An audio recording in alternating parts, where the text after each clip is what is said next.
Olá pessoal, hoje nós vamos começar uma série de 2 aulas a respeito de ciência da computação. Vamos dar uma cobertura bem introdutória a respeito de alguns conceitos que vão ser necessários para a gente mais para frente.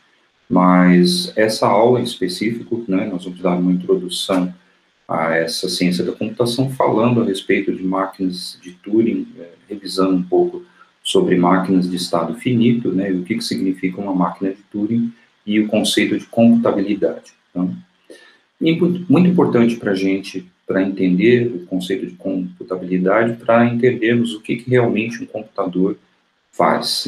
Então, computadores eles podem efetuar uma série de tarefas, infinidade de tarefas distintas, como calcular umas funções de complexidade arbitrária, ou até fazer operações bastante simples, como somar alguns números, controle de tráfego, enfim.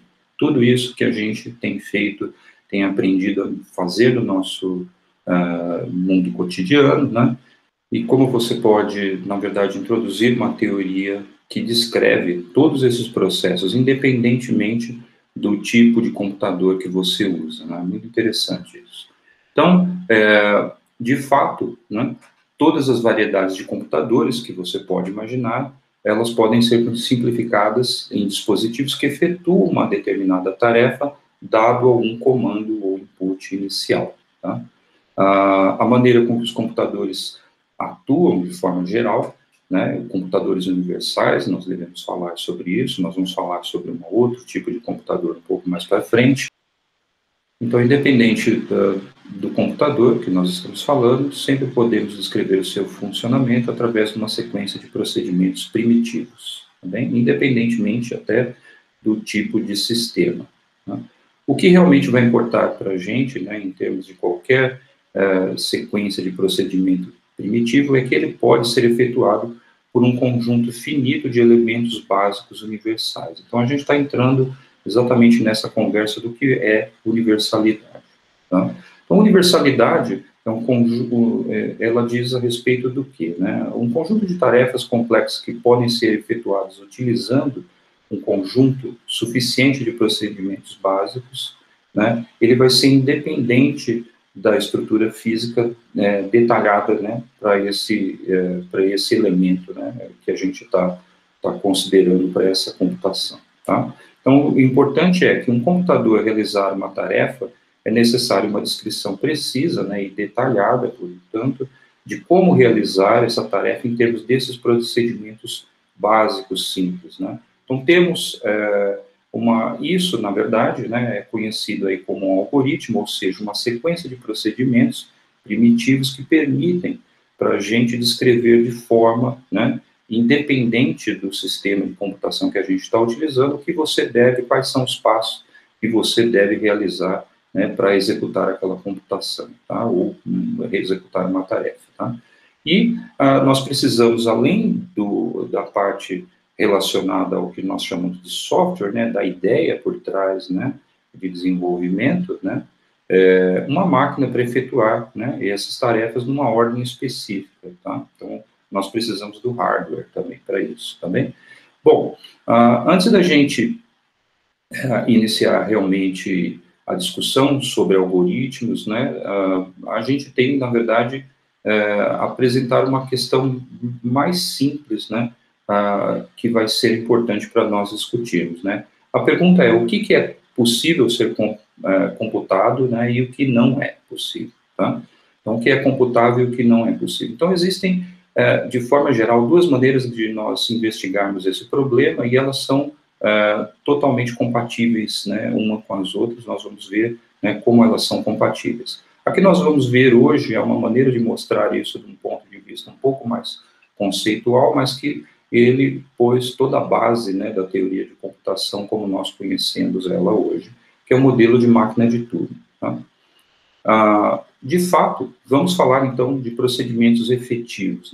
Procedimentos efetivos são aquele conjunto de regras utilizadas para a realização de uma determinada tarefa, ou seja, o procedimento efetivo é o algoritmo. Então, por exemplo, vamos supor uma situação simples em que você pretende ensinar alguém que não sabe calcular a exponencial, né, a função exponencial de uma variável x, né, e você vai dizer o seguinte: bom, então o que você faz? Né, qual que é o procedimento que você pode seguir para essa pessoa utilizar? Então, ela não conhece o que é essa função, não conhece as regras, mas o que você, em vez de fazer isso diretamente, o que você pode entregar, na verdade, é uma expansão em série de potências para essa pessoa conhece, né, potências de primeira ordem, de zero ordem, segunda e terceira e assim por diante, né, e você dá a sequência, né, de procedimentos nessa expressão, né, da direita, né, no segundo membro dessa equação 1, e você simplesmente dá a instrução para elas. Substitua o valor de x, né, para um dado valor de x que você, já que a tarefa é dado x, calcule a exponencial, né, de x, substitua o valor de x, calcula cada termo, some todos os termos, esse é o resultado para qualquer x. Então, veja que esse é um procedimento efetivo e porque ele vale, né, para qualquer valor de x. Então, essa é a ideia por trás do algoritmo. Então, são definidos como problemas que são computáveis aqueles que podem ser resolvidos por um procedimento efetivo, ou seja, aqueles para o qual você consegue encontrar um algoritmo. Tá? Isso é muito importante, né? E um algoritmo, a gente vai ver que, né, nem sempre a gente consegue um algoritmo que consegue resolver um determinado problema num tempo, né, que seja interessante. Então, isso traz o conceito de eficiência, né, desse algoritmo. Né? Computabilidade pode significar também que você quer computar aquele problema num tempo, né, que não se escala exponencialmente aí, né, com o número de elementos de entrada que você pode ter, tá bem? Bom, o conceito preciso, né, de computabilidade foi introduzido pelo Turing, né, o Alan Turing, ele em 1936, dentre uma série de outras coisas fascinantes que ele desenvolveu, né, mas uma delas é esse conceito preciso aí de computabilidade. O que ele diz, né? Se uma tarefa puder ser realizada por um procedimento efetivo, então ela pode ser realizada por uma máquina de Turing universal e vice-versa, né? Se uma máquina de Turing universal não puder resolver um problema, então não existe um algoritmo, não existe um procedimento efetivo. E essa afirmação, né, é muito forte, tá? Nós vamos ver, né, e parece, de fato, assim, muito abstrato, mas, na verdade, através da aula de hoje, a gente vai compreender, né, que é possível, e isso ele está, né, totalmente, né, certo. Tá? Bom, antes da gente falar, né, necessariamente do que é uma máquina de Turing, a gente precisa de alguns elementos fundamentais. Um deles, né, é falar sobre máquina de estado finito. Então, uma máquina de Turing, né, ela vai ser constituída de duas partes. Né? Primeiramente, uma fita de tamanho limitado, isso a gente vai ver a necessidade. A fita, na verdade, constitui uma memória infinita, mas daqui a pouco a gente fala da fita, vamos falar sobre o outro elemento, que é uma máquina de estados finitos, e vamos utilizar essa máquina de estados finitos para resolver algum problema. Então, a máquina de estados finitos, ela vai ser representada aí por essa figura abaixo. Então, esse é o típico, né, funcionamento de uma máquina, né, ele representa todos os possíveis elementos, né, dado um estímulo S, né, essa máquina de estados finitos sai de um estado Q e vai para um estado novo Q', dependendo desse estímulo, e, né, ela fornece uma resposta de saída aí, que a gente denomina por R, tá bem? Então, bem simples. Estímulo, a transição de estados finitos, de dois estados internos, e uma resposta, né, a esse estímulo, tá bem? Isso que é a resposta ao estímulo, efetivamente, vai ser informação que vai ser interessante para a gente. Dar um estímulo, eu tenho a resposta, tá? Então, por exemplo, vai ser muito útil para a gente representar esse processo segundo o diagrama de estados da figura abaixo. Então, nós temos dois estados, Q e Q', representado aí no diagrama, dado um estímulo, que vai ser sempre representado, né, na saída dessa linha que conecta o estado Q ao Q', né, E, o mais importante, sobre, né, aquela seta, né, indicando o sentido do sinal, né, que nós vamos ter aí da informação, você tem a resposta R, que é o que interessa para a gente. Tá? Então, nesse diagrama de estados, nós temos que tanto a resposta quanto o estado interno da máquina, eles podem ser descritos como funções do estado inicial e do estímulo. Isso que é interessante para a gente. Então, quando eu estiver, né, fazendo uma sequência desses procedimentos, né, numa máquina de estado finito, a gente vai, né, é interessante que a gente tenha um ordenamento temporal e é por isso que está escrito dessa forma. Então, a resposta no instante de tempo t mais 1, né, futuro, ela é uma função, portanto, do estímulo e do estado interno da máquina no instante inicial t, né. E também, né, a outra coisa, né, o estado, né, o próprio estado dessa máquina, que a gente não precisa mais representar como Q', mas sim como Q de t mais 1, ou seja, o estado no futuro, ela é uma nova função também do estímulo e do estado, né, no instante inicial t. Tá? Então, isso é muito importante. Em todas essas situações, né, isso vai ser importante para a nossa discussão, a gente vai limitar para a situação de estímulos binários, né, e tipicamente a gente vai ter algumas respostas binárias também nas situações que nós vamos representar aqui, né? Ou seja, o conjunto de possíveis estímulos é 0 e 1. Tá? Vamos nos limitar a isso, que é o que nos interessa. Bom, então, por exemplo, vamos supor, né, vamos pegar um primeiro exemplo que é bastante interessante, que é a máquina de paridade. Então, qual que é a função dessa máquina de paridade? Eu tenho um input, que é uma palavra binária, nós temos 0, 1, 0, 0, 1, 0, que é uma sequência de bits, né, que pode representar alguma informação arbitrária, não sei o que isso significa, né, por enquanto, né, mas o importante é que o output dessa máquina vai ser o quê? O número de uns, né, isso que a gente vai dizer, se esse número de uns, na verdade, né, não vai me dar um número de uns, mas ele vai me dizer se ele é par ou ímpar, tá? Então, portanto, a minha resposta também, né, ela é binária, veja só, eu vou, né, se ela for ímpar, ela vai me dar um determinado resultado, se ela for par, vai me dar outro resultado. Então, olha só, então vamos começar, por exemplo, nessa sequência de números, né? Então, ele começou do 0. Então, começou do 0, ele vai começar desse lado direito, né, dessa máquina, tá? A gente pode representar aqui. Então, ele começa 0. O próximo número é 1. Veja só, o estímulo, ele está marcado aqui, então o estímulo é 1, né? A gente tem como resposta agora número do output, né? O output significa, né, que eu tenho, né, um número ímpar. Então, ele passa para cá, veja só, a resposta é ímpar por enquanto, né, e ele passa para o novo estado, né, interno da máquina finita, que é ímpar também. Próximo número, 0. Então, 0, veja só, ele tem essa transição de estados, na verdade, ele continua, né, no mesmo lugar, porque a transição de estados, ela sai do estímulo 0, né, resposta continua sendo 1, e volta para o mesmo estado, que é o estado ímpar, tá? Então, a transição de estado, ela existiu, mas ela, né, ela sai de ímpar e volta, né, no mesmo estado ímpar. No próximo número é 0 de novo, portanto, ele faz o mesmo procedimento mais uma vez. Entretanto, né, no próximo número agora, né, na sequência, ele tem o número 1. Número 1, né, isso é um estímulo 1, portanto, com uma resposta 0, porque agora eu tenho, né, um número par, né, de elementos, e agora, né, a gente sai para o estado interno par.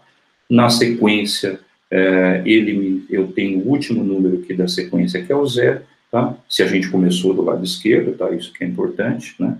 E aí, obviamente, o procedimento é o mesmo, estímulo 0, resposta 0, ele continua, né, no mesmo estado, tá? Então, ele é par. Então, final, né, nós lemos aí esse último resultado, que é isso que foi importante, a máquina para, porque não tem mais nenhum número, né, à direita, então, portanto, nós assumimos a última resposta, né, dessa máquina de estados finitos, que é 0, e, portanto, temos um número par de números uns, né, nessa sequência. E funciona, né, isso que é interessante, essa máquina, como eu disse, ela funciona para qualquer sequência. Você pode, né, colocar um número grande aí, né, de zeros e uns, isso vai funcionar, tá? Bom, existe, na verdade, uma limitação, né, dessa máquina de estados finitos que vocês já podem imaginar, tá? Eu não posso executar esse procedimento para sequências muito longas. Por quê? Então, vamos pegar um problema que é bastante típico para a gente trabalhar, né, com nessa situação. E esse exemplo, ele é dado da seguinte forma, né?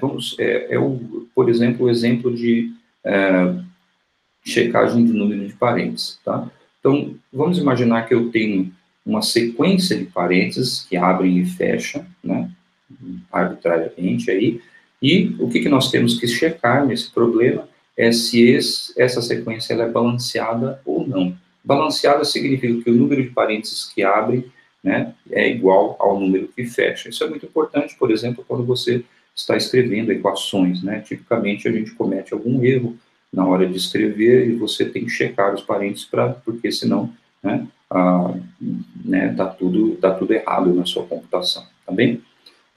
Bom, um algoritmo para esse problema ele vai ser dado dessa forma, né? A gente inicia pela esquerda, conta os parênteses abertos, é bem simples, né? Até chegar a um parênteses que seja, né, fechado. A gente faz o quê, né? Cancela esse parênteses que está fechando com o parênteses aberto anterior e seguimos com esse mesmo procedimento para a direita, tá? Se no final tiver um número de parênteses, né, não cancelados, então a sequência não é balanceada, tá? Isso que é importante. Se nós cancelamos todos, obviamente, a sequência é balanceada. Então, o problema, né, que essa máquina vai ter que executar, né, a mesma tarefa, ela vai, de fato, ela pode, né, executar aí para um número arbitrário de parênteses. Mas a gente já pode imaginar, né, que claramente, né, se ela tem um número finito de estados, isso que é importante, né, ela não vai resolver essa tarefa para um número infinito de parênteses, porque agora, diferentemente daquela paridade da minha sequência, eu tenho outro problema, que é essa checagem de parênteses. Então, né? Então, se eu tiver um número infinito de parênteses, eu não consigo guardar, né, nessas máquinas de estado finitos, né, que eu tenho aqueles parênteses que estão guardados lá, que estão abertos para serem cancelados, né, com os parênteses que estão fechando. Então, portanto, isso é um problema. Então, a limitação da máquina de estado finito é que ela tem uma memória finita, né? Então, né, qual que é a ideia, então? Por que a gente não pega uma maneira de pegar essa máquina de estados finitos e adiciona a ela uma capacidade de memória infinita? É isso exatamente, né, que é a máquina de Turing. E a ideia do Turing foi muito boa, justamente por isso, porque ele pega, né, exatamente aí uma máquina de Turing, que é uma máquina de estados finitos, exatamente essa que está representada pelo elemento azul, né, mais uma memória ilimitada. Agora, a sequência de procedimentos é dada da seguinte forma: nós temos, né, a leitura da célula, então alguma coisa que está gravado aí nessa fita, né, que é infinita, isso que é importante, tá? Ela tem um estímulo, recebe na leitura dessa célula, você pode dizer que a sua máquina de leitura é uma cabeça, né, de leitura que se movimenta ao longo dessa célula de acordo com esse estímulo, nós vamos ver, né? Então, a leitura da célula é o estímulo, a máquina, né, o estado interno, né, ele, que era inicialmente um estado que ele transiciona, né, após esse estímulo para um estado que linha, veja só, como uma função do estímulo e do estado interno, e depois, né, a resposta que é escrita na mesma célula, tá, nesse estímulo, mais um movimento, que pode ser, que já está na própria informação, para a esquerda ou para a direita, de acordo com o tipo de procedimento, ou de algoritmo que a gente tenta, né, desenvolver. Veja só, a gente já está falando de algoritmo, né, e máquina de tudo, isso que é interessante. Então, a resposta vai ter a resposta, é o estímulo mais um movimento dessa máquina de estados finitos, que obviamente vai passar a repetir esse mesmo procedimento, né, indo aí para a direita, seja para a célula da direita ou da esquerda, tá? Então, nós temos que a resposta também é uma função do estado Q e do estímulo S, tá bem? Então, seu funcionamento como que é? Essa máquina faz esse procedimento, né, no primeiro elemento, repete esse procedimento indo aí para a direita, repete, né? E assim, né? Volta, podendo ir para a esquerda. Tá? Então, isso que vai ser importante. Nós vamos ter agora o que são chamados de quíntuplos, né? Que é uma sequência desses elementos que vão ser importantes para a gente codificar o funcionamento dessa máquina de estados finitos, mais, né, a fita, né, que guarda a sua, né, que tem capacidade infinita aí de memória, né, nós vamos chamar, né, de quíntuplo, e tudo isso constitui, né, a nossa máquina de Turing. Tem mais uma informação, né, nós já temos aquela que é o estado posterior, né, ao estado Q inicial e o estímulo, temos também a resposta, que é o estado, né, posterior ao estímulo e ao também o estado inicial. Nós precisamos agora de uma nova função, que é, né, que diz para a gente o sentido, se essa cabeça de leitura ela vai para a esquerda ou vai para a direita, porque isso é muito importante, tá? Então, e o que significa que nós precisamos? Nós vamos ter um quíntuplo, que significa, né, essa sequência de elementos, que é o estado inicial, o estímulo, né, inicial, o estado posterior, por isso que a gente chama de QJ, porque vai ser, num próximo passo, ele vai ser o próximo estado inicial, né, o SJ, que é a resposta que também vai servir como estímulo, né, posterior, né, para o próximo passo. E mais importante, né, é o D, né? O D é que ele vai, né, ser o deslocamento aí, se é para a esquerda e para a direita, tá? Então é muito importante, lembrando que esse SJ, ele é gravado naquele instante ali na fita, naquele elemento. Então você guardou ele lá, a máquina, ela não vai mais precisar desse elemento. Então quando ela vai para a próxima célula, seja na esquerda ou da direita, ela vai receber aquele estado novamente. Então, troca quem é SI e SJ, tá bem? Isso é muito importante.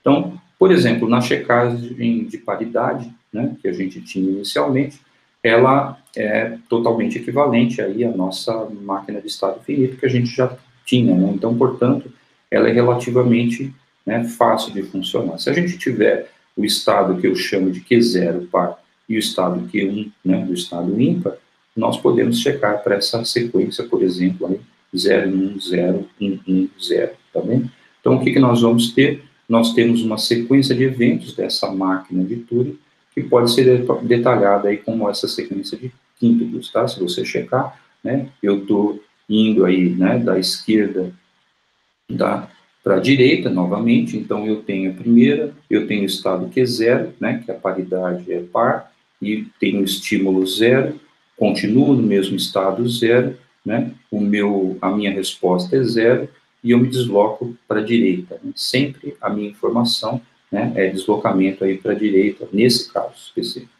Então, no próximo estado, né, eu tenho também o estímulo aí, o estado, né, eu tenho o estado Q0, na verdade, eu tenho um novo estímulo 1 agora, e, portanto, a máquina transiciona para o estado Q1, que significa que é ímpar, tá? Então, a gente tem, marca agora, né, nessa máquina, eu marco 0, tá? Eu vou explicar por que a gente está fazendo isso, tá?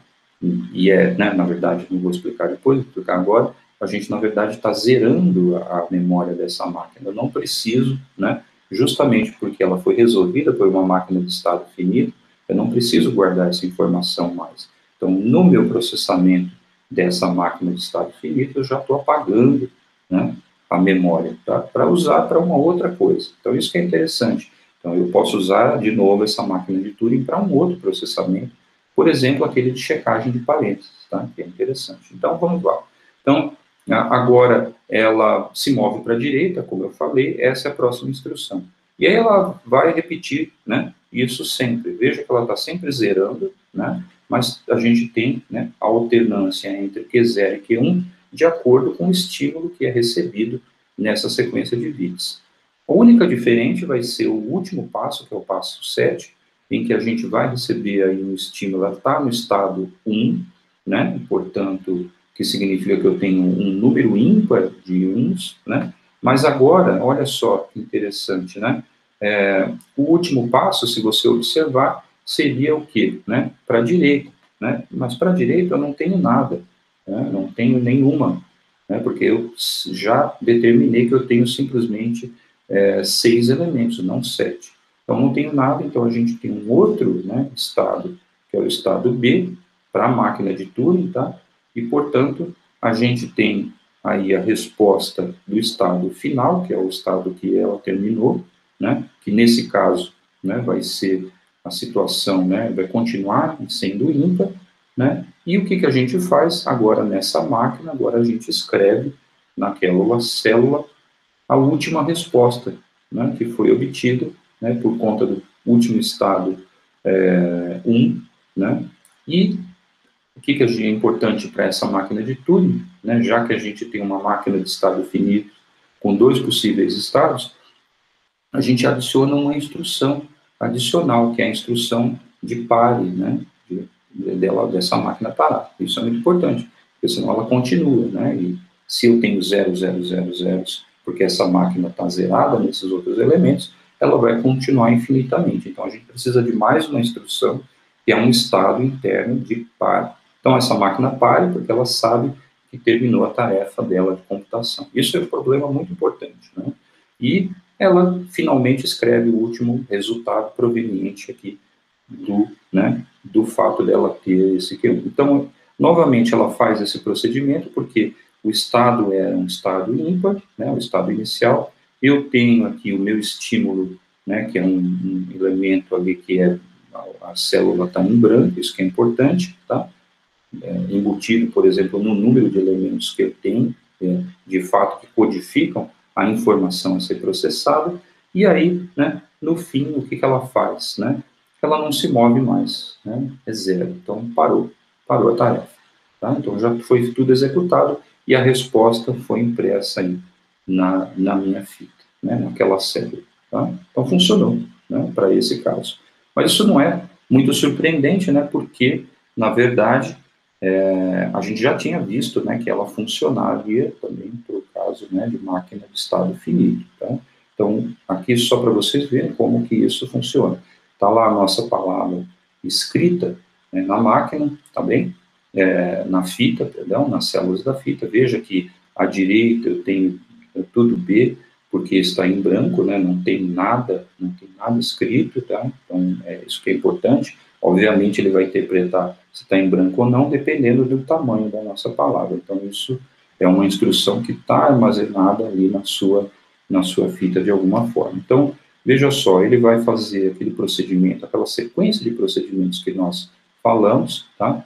E vai, né, vai funcionando, né, assim, tá bem? Então, ele vai sempre nessa sequência.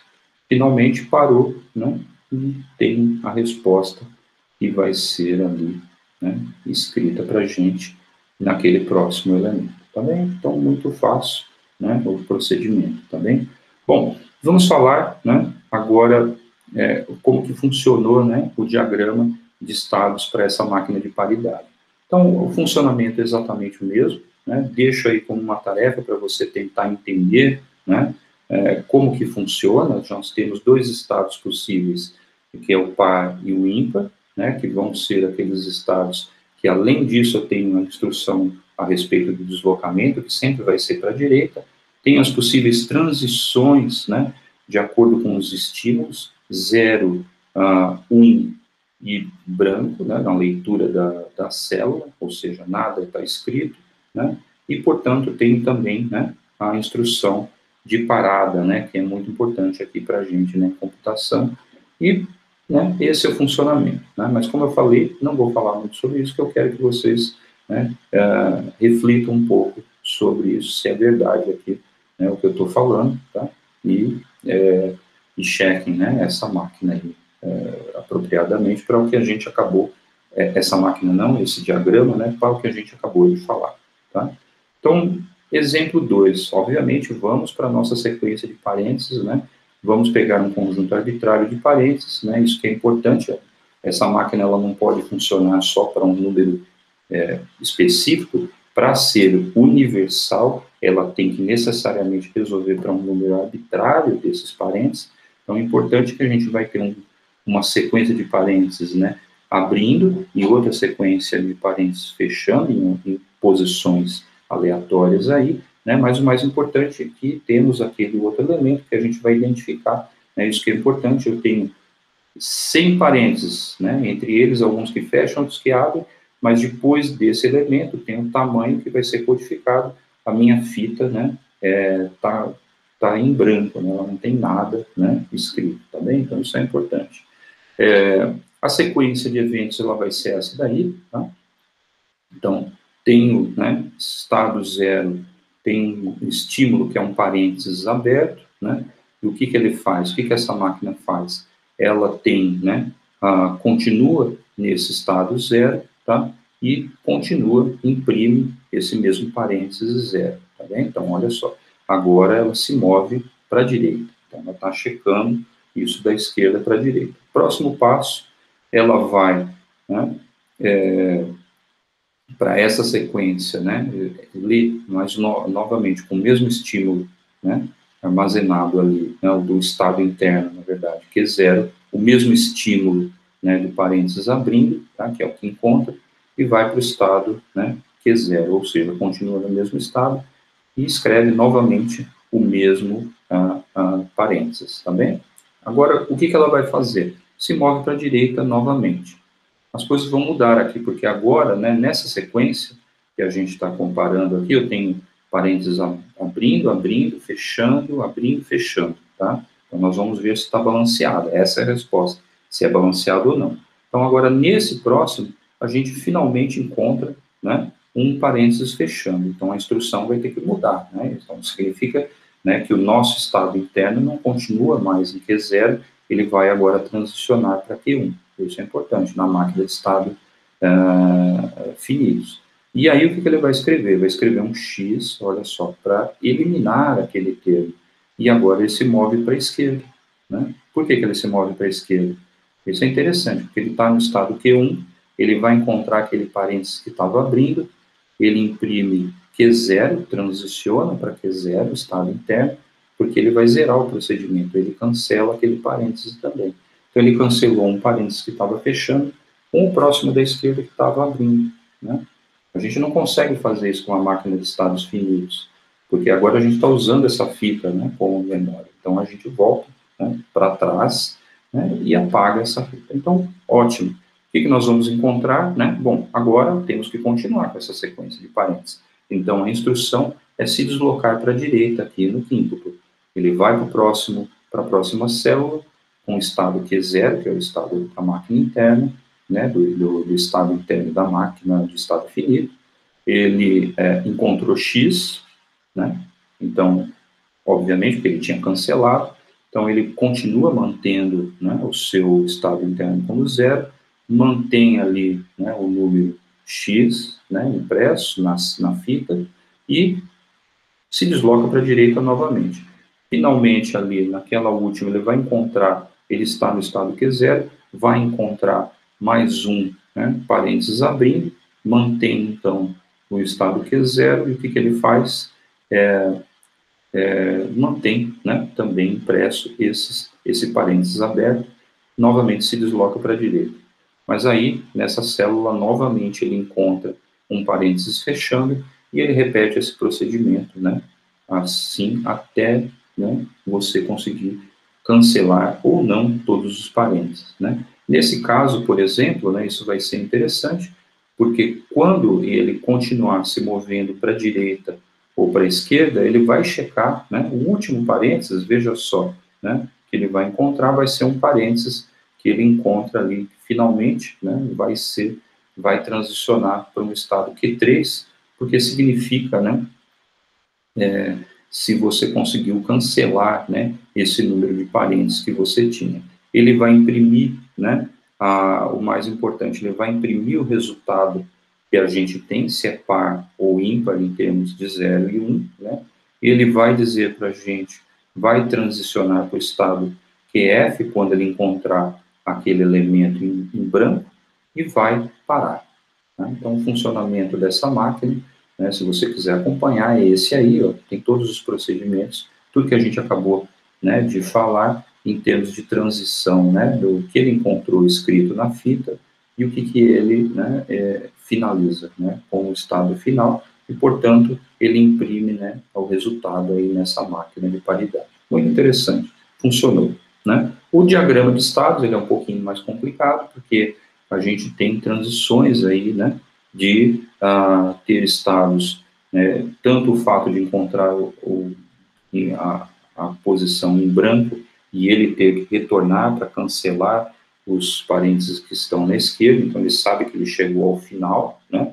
Então ele tem que retornar para poder parar, então ele tem estados continuando na esquerda, tem também parênteses para a esquerda e parênteses fechados, né? Sempre também instrução final, né, de pare, tá? Então isso é muito importante. Então esse diagrama, né, mostra, né, como que a gente deve proceder, né, como em problemas, né, que a gente tenta resolver via essa máquina de Turing. Então vemos, portanto, que essa máquina de Turing é capaz de resolver esse problema da checagem de parênteses. Então a tese de Church-Turing, né, vai ser muito importante também, de 36, né, ela, por intermédio dessa demonstração, né, em termos de funcionamento que eu mostrei com exemplos, né, o Turing, né, colocou essa proposição, né, a tese, né, que uma função computável é totalmente equivalente, né, a uma função computável por uma máquina de Turing. O que significa? Se pudermos computar desenvolver algum algoritmo, né, para essa função, né, para a resolução dessa função, desse problema, isso só é possível se e somente se ela for também possível de ser computável numa máquina de Turing. Tá? Então, o que é essa tese?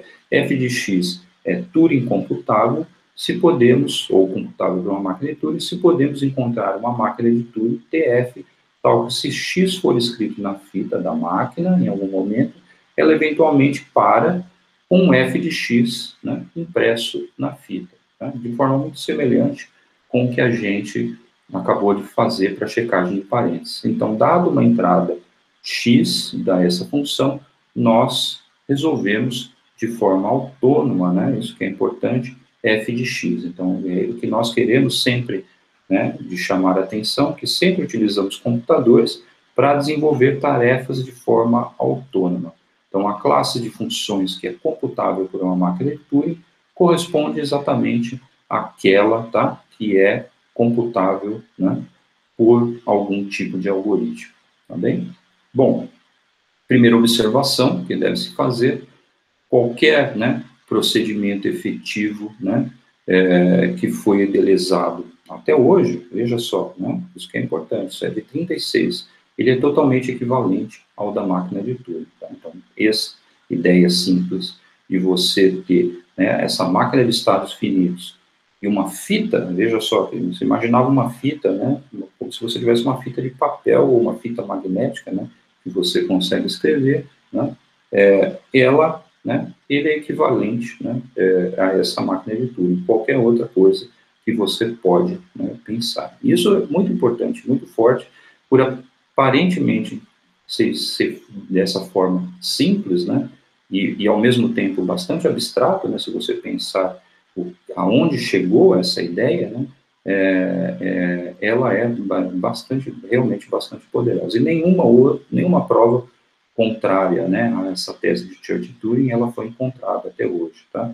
Isso não impossibilita que no futuro, por exemplo, alguém encontre, né, um processo que seja computável, mas que não seja computável por uma máquina de Turing. Em teoria de computação, muito das coisas, né, em termos do que é computável e não, é sempre colocado dessa forma. Não existe um algoritmo, ninguém encontrou um algoritmo, né? Então, não significa que não possa, né, existir esse algoritmo. Então, às vezes, né, é mais, né, nesse sentido de não existir porque ninguém encontrou, né? Então, até hoje, ninguém encontrou um problema que seja computável, mas não seja computável por uma máquina de Turing, tá? Isso é muito importante porque a gente tipicamente vai pensar aí que os computadores quânticos são, né, funcionam de forma diferente, mas na verdade não.